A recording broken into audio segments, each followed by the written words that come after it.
Cái gì? Sáng giờ bị bà ngoại bỏ đói đúng không hả? Ồ, bị bỏ đói nè, đúng không? Ôi, bị bỏ đói á, không có gì ăn hết trơn á. Ồ, ở đậu này sao có cái đốm trắng trên đây nữa rồi? Ngao ngao ngao, hả mập, mập heo. Mập heo, mập heo. Ồ, em bé bỏng.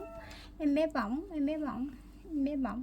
Nhưng mà con ngoại con cái nè, đừng đi ở bên cạnh nhau nhé chú chị ơi, có cái toilet chưa chùi, vô chùi đi. Không hả? Không thì thôi cho đi đó.